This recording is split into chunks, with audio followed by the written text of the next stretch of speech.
ये बात हमने सुनी होगी, ये गीत हमने सुना होगा कि खौफ ना खा, ना घबरा, मैं यहोवा यीरे हूँ, मैं मुहैया करूँगा। इंतज़ाम करने वाला परमेश्वर है हमारा, मुहैया करने वाला। परमेश्वर ने अब्राहम के लिए उपाय किया था पहाड़ पर। परमेश्वर आपके लिए उपाय करेगा, मेरे लिए उपाय करेगा।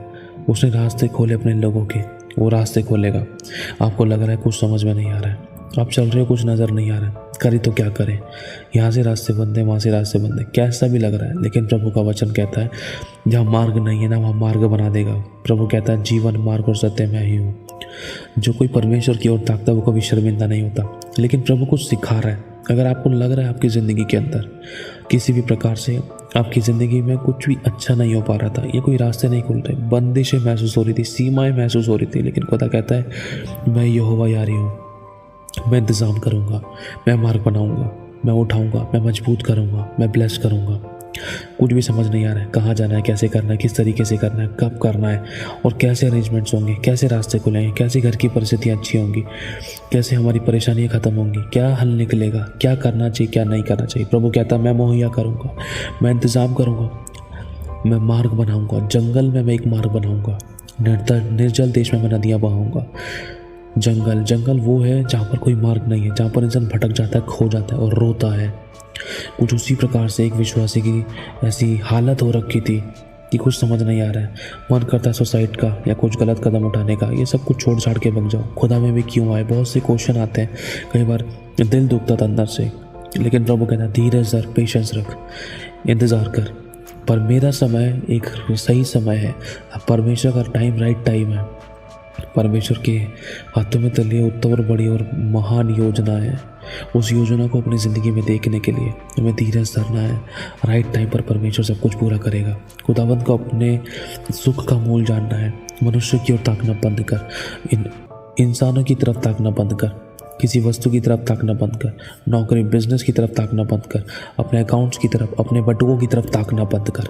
परमेश्वर मुहैया करेगा, क्योंकि प्रभु देखेगा कि हाँ मेरी बेटी का अब पूरा भरोसा मुझ पर हो चुका है, तो मैं इसके लिए मार्ग निकालूंगा। अगर हम आधा आधा भरोसा रखेंगे कि वो मदद कर देगा, वो मदद कर देगा, चलो प्रभु भी कर देगा, वहाँ से नहीं मिलेगा तो प्रभु के पास आ ही जाएंगे। क्यों आ जाएंगे? पहले प्रभु के पास जाना है। अगर पहले प्रभु के पास जाएंगे और धीरज धरेंगे ना, तो वो किसी और के पास हमें जाने नहीं देगा, हमें भटकने नहीं देगा। खुदावन हमें सर ठहराता है, पूंछ नहीं, वो हमें ऊपर रखता है, नीचे नहीं। खुदावन का कलाम कहता है जितनों ने मेरी ओर ताका उनके मुँह कभी काले नहीं हुए, वो कभी लज्जित नहीं होने पाए। परमेश्वर कभी जल्दबाज में काम नहीं करता, वो धीरज से काम करता है।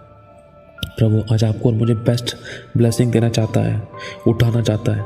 प्रभु एक बात आपको और मुझे सिखलाना चाहता है इस विषय में। वो चाहता है कि हम छोटी से छोटी आज्ञाओं का पालन करें, क्योंकि बड़ी बड़ी आज्ञाओं का तो पालन कर रहे हैं कि आज दादा स्वयं दे रहे हैं, चर्च जा रहे हैं, लेकिन छोटी छोटी बातों में नम्र नहीं रह पा रहे, दीन नहीं रह पा रहे, प्रेम नहीं कर पा रहे। चुन जलाना, कुड़कुड़ाना, दोष लगाना, बुराइयाँ करना, कमियाँ निकालना, ठट्टा करना, अनादर करना, गाली गलौज करना, या किसी को माफ़ ना करना या दोष लगा देना, ये सब कमियाँ हमारे अंदर नहीं होनी चाहिए। परमेश्वर आपको और मुझे करेक्ट करना मांगता है, वो चाहता है, क्योंकि कुछ बहुत बड़ी बड़ी आशीषें, बरकतें, छुटकारा, चंगाई, उन्नति, तरक्की, बड़े लेवल पे जाना, बड़े बिजनेस, नौकरी, अर्निंग, सेविंग, वो सब कुछ बड़ा बड़ी बड़ी आशीषें, बड़ी तरक्की, उन्नति, बड़े आनंद, बड़ी महिमा की बातें कई बार परमेश्वर छोटी छोटी आज्ञाओं के साथ जोड़ कर रखता है। वो चाहता है मेरे बेटे, मेरी बेटी, तू इन छोटी छोटी आज्ञाओं का भी पालन कर। वो सिखाना चाहता है कि मेरे बच्चे, मेरी छोटी से छोटी आज्ञाएं भी और बड़ी से बड़ी आज्ञाएं भी सारी महत्वपूर्ण हैं। ये मत सोचो तुम बड़ी आज्ञा का पालन करोगे तो बड़ी आशीष पालोगे। कई बार बड़ी आशीष छोटी आज्ञाओं का पालन करने में भी मिलती हैं। परमेश्वर हमारे मनों को जांचता है, वो हमारी इच्छाओं को देखता है। प्रभु कहता है जो तेरे मन में है, जो कुछ तेरे मन में आता है उसको मैं जानता हूँ। मैं मनों की तौल करता हूँ, मैं मनों को तौलता हूँ, परख लेता हूँ। जो कुछ तेरे मन में वैसा तू है, जैसा तू सोचता है वैसा तू है। मेरे भाई और बहन, आज प्रभु हमें करेक्ट करना चाहता है कि हमारे विचार भी पवित्र हो, हमसे कुछ नहीं बन पड़ रहा ना। खुदा के आगे रोएं, प्रार्थना करें, दुआ करें, आराधना करें, स्तुति के गीत गाएं। नहीं समझ में आ रहा फिर भी प्रभु तू ही करेगा। नहीं समझ में आ रहा प्रभु तू ही करेगा, तू ही रास्ते खोलेगा, तू इंतजाम करेगा, तू ब्लेस करेगा, तू बढ़ाएगा, तू टूटे हुए रिश्ते को जोड़ेगा, तू गड़बड़ियों को खत्म करेगा, तू विरोधी को फेवर में करेगा, तू रास्तों को खोलेगा, तू आश्चर्य कर्म करेगा, तू विश्वास बढ़ाएगा, तू सब कुछ सही करेगा। कोई नहीं कर सकता, मैं हार गया, मैं थक गया, सिर्फ तू कर सकता है प्रभु, तू कर सकता है। तू मेरी सीमाओं को तोड़ सकता है, तू मेरे रास्तों को खोल सकता है, या तू नया दरवाज़ा बना सकता है। प्रभु, तूने शद्रक मेशक अबेदनगो के लिए नया दरवाज़ा बनाया था आग के भट्टे में। तूने यशायाह के लिए, तूने यिर्मयाह के लिए, तूने अभिषिक्तों के लिए, बड़े बड़े दासों के सेवकों के लिए तूने नए नए बड़े बड़े रास्ते खोले खुदावन। तूने नूह को बचाने के लिए एक नया रास्ता बनाया था खुदावन। आज तू मेरी ज़िंदगी में भी मुझे उठाने बढ़ाने के लिए एक नया रास्ता बनाया, क्योंकि तूने कहा खटखटाओगे तो खोला जाएगा। खुदा, आज मैं तेरा द्वार खटखटाता हूँ। प्रभु कहता है कि हे यहोवा को स्मरण करने वालों, तुम दिन रात चुप ना रहो, वरन उसकी दुहाई देते रहो। ना तुम चुप बैठो, ना परमेश्वर को चैन से बैठने दो। समझ रहे हो? प्रभु आपको मुझसे कहना चाह रहा है, हम दुनिया में ठोकर खाने के बाद खुदा के पास ना आए, वरन पहले खुदा के पास जाए। परमेश्वर हमें ठोकर ही नहीं खाने देगा, ये हकीकत है। जब सारे दरवाजे बंद हो जाते तब हम खुदा के पास आते हैं, लेकिन खुदा चाहता तू मेरे पास आ, मेरा द्वार खटखटा। किसी के द्वार पर तुझे खटखटाने की जरूरत नहीं पड़ेगी, वरन तू दूसरों को देने वाली बनेगी। लोग तेरे द्वार पर खटखटाएंगे, लोग आनेंगे, लोग समझने की कोशिश करेंगे इस बात को कि हाँ उसके पास चलते, उसे प्रार्थना कराते, अरे वो एडवाइस अच्छी देती है बहन, अरे वो सही समझाता है, अरे उससे कुछ हेल्प हो जाएगी, वो कुछ मदद कर देगा। समझ रहे हो? खुद आपको मुझे दृढ़ बनाना चाहता है, मूल और जड़ बनाना चाहता है, मूल बनाना चाहता है, मूल। मेरे भाइयों और बहनों, खुदा आपसे बहुत प्यार करता है। ध्यान रखना, परमेश्वर ने अब्राहम के लिए उपाय किया था, जैसा उससे खुदा ने कहा वो उसके अनुसार कर बैठा, वो चल पड़ा, निकल पड़ा। जब वो अपने बच्चे को लेकर जा रहा था तो बहुत से विचार उसके मन में आ रहे होंगे, अरे परमेश्वर ने मुझसे तो मेरी कीमती चीज़ मांग ली। लेकिन परमेश्वर ने उससे मांगने से पहले से ही एक बछड़े को तैयार कर दिया था, एक बकरी के बछड़े को तैयार कर दिया था, एक मेमने को तैयार कर दिया था पहले से ही। 3 साल से ऊपर का था वो मेमना लगभग। सोचो, परमेश्वर ने अब्राहम से तो 3 साल बाद बोली थी, लेकिन परमेश्वर ने पहले से ही एक मेमने को तैयार कर दिया था कि जब मैं अब्राहम से बोलूँगा तो वो इस मेमने को फिर वो बलि कर देगा। जब मैं अब्राहम को परखूँगा उसके बेटे के विषय में कि वो अपने बेटे को परखे, मतलब अपने बेटे को बलि चढ़ाए। मेरे भाई और बहनों, परमेश्वर ने आपके लिए मेरे लिए पहले से ही योजना बना रखी, पहले से ही दरवाज़ा तैयार कर रखा है, पहले से ही आशीष, उन्नति, तरक्की, भरपूरी तैयार कर रखी है।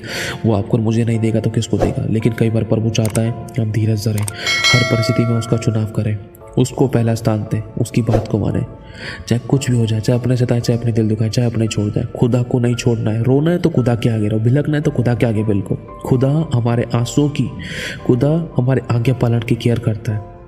चाहे हम गलत भी थे, रो रहे हैं ना, उस गलत होने में, रोने में ना लोग सता सकते हैं, दुख दे सकते हैं, लेकिन हमारे गलत होने में भी परमेश्वर हमें सीने से लगाता है। कोई बात नहीं बेटा, उठ जा, अपने वस्त्रों को झाड़ ले, नई शुरुआत कर, मैं उठाऊंगा। तो मुझे पता है मेरा बच्चा गिर गया था चलते चलते, चलना नहीं आ रहा है ना, मैं उठाऊंगा। कई बार बाप अपने बच्चे को उठाता है क्योंकि बच्चा चल नहीं पा रहा था, चलते चलते गिर रहा था, पैर लड़खड़ा रहे थे। जैसे उसकी टांगों में बल आ जाता है बच्चे की, जैसे जैसे वो आगे चलता जाता है तो वो बड़ा होता जाता है, तो वो चलना सीख जाता है। मेरे भाई और बहनों, खुदा को पता है कि मेरे बेटा मेरी बेटी किस परिस्थिति में है, नहीं चल पा रही है, नहीं विश्वास कर पा रही है, मन में ऐसे विचार है कि सुसाइड कर लो, सब खत्म कर दो, सब छोड़ छाड़ कर चला जाऊँ, सब छोड़ छाड़ के चली जाऊँ, या आत्महत्या कर लूँ, या मार लूँ, या मर जाऊँ। नहीं, ये रास्ता नहीं है। प्रभु को पता है कि तुम गिर गई है, तू गिर गया है। उठ, अपने वस्त्रों को झाड़, रोना है तो खुदा के आगे रो, मांगना है तो खुदा से मांग, धीरज धर, जब तक वो ना दे उसकी बाट जोती रहे, इंतजार कर। हमने उसके लिए क्या किया? कभी कुछ नहीं किया, लेकिन ये टाइम है कि हम उसके लिए करें। उसको हमारा समय चाहिए, धीरज चाहिए। वो चाहती है, वो हमारा परमेश्वर चाहता है कि अपनी बेटा और बेटी से कि मेरी बेटी तू मेरी ओर ताक, मेरे बेटे तू मेरी ओर ताक, अपनी परिस्थिति में, अपनी समस्या में तू मुझको पुकार, धीरज धर। परमेश्वर की हमें सुनने के लिए धीरज धरना है, उसकी उपस्थिति में जाना है, उसकी बाट जोनी है। परमेश्वर उपाय करेगा, योजना उसने बनाई है, एक सही समय रखा है। हमें नज़र लग रहा है, हमें दिखाई दे रहा है कि प्रभु काम नहीं कर रहा, लेकिन प्रभु काम कर रहा है। हमें महसूस हो रहा है कि प्रभु काम नहीं कर रहा, सब बिगड़ा हुआ है, लेकिन प्रभु काम कर रहा है। हमें दिखाई दे रहा है कि प्रभु काम नहीं कर रहा, सारी परिस्थितियां बिगड़ी हुई, सब विरोध में थे, लेकिन प्रभु काम कर रहा है। परमेश्वर ने शाऊल को पौलुस बना दिया। परमेश्वर ने मूसा को इस्तेमाल करने के लिए, बड़े बड़े काम करने के लिए मूसा के द्वारा, परमेश्वर ने फिरौन को, उस कठोर व्यक्ति को मूसा की ज़िंदगी में रखा था। लग रहा था प्रभु सारी परिस्थितियां बिगड़ी हुई हैं, प्रभु फिरौन तो इतना कठोर है, फिरौन तो इतना विरोध में है, परमेश्वर तेरे होते हुए फिरौन विरोध में। परमेश्वर की योजना थी फिरौन को विरोध में रखना, ताकि परमेश्वर मूसा के द्वारा बड़े बड़े चमत्कार कर सके, समुद्र को 2 भाग कर सके। क्यों? क्योंकि पीछे फिरौन की सेना मूसा का और उसकी ताड़ में, मूसा और इजरायलियों की ताड़ में उनको मारने के लिए ढूंढ रही थी। परमेश्वर की योजना थी। अगर फिरौन और उसकी सेना मूसा और मूसा के लोगों के पीछे नहीं पड़ती तो समुद्र दो भाग नहीं हो पाता, चमत्कार होता ही नहीं।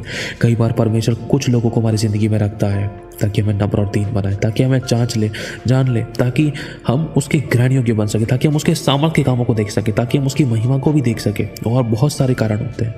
परमेश्वर अपनी महिमा हमारी ज़िंदगी में दिखाना चाहता है, ऐसी महिमा कि लोग अपना सर खो जाएं हमारी ज़िंदगियों को देखकर कि हम कितने ब्लेस हैं, कितने सामर्थ्य, कितने पावरफुल, कितने ब्लेस हैं, कितने आशीषित हैं, कितने छुटकारा चंगाई आशीष बरकत पाए हुए हैं, कैसे हम मजबूत हैं, हम कितनी अच्छी ज़िंदगी जी रहे हैं, हमारे द्वारा परमेश्वर कितने बड़े बड़े काम कर रहे हैं। परमेश्वर दिखाना चाहता है कि मेरे बच्चे स्ट्रांग हैं, अलग दिखाई देते हैं संसार में।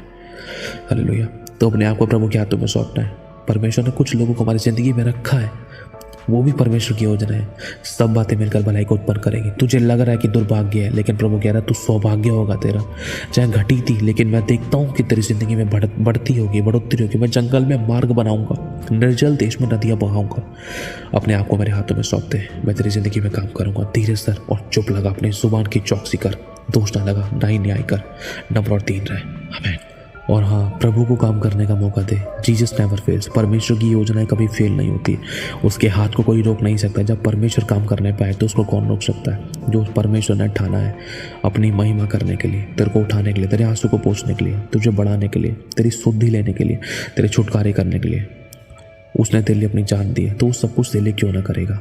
पर लेकिन सही समय का एक इंतज़ार करना है। परमेश्वर का समय सही समय है। वो सही समय कब आएगा वो खुदा जानता है, लेकिन उसमें हमें आखिरी सांस तक विश्वास जो के बने रहना है। बस खुदा को अपनी ज़िंदगी में काम करने दे। प्रभु तुझे आशीष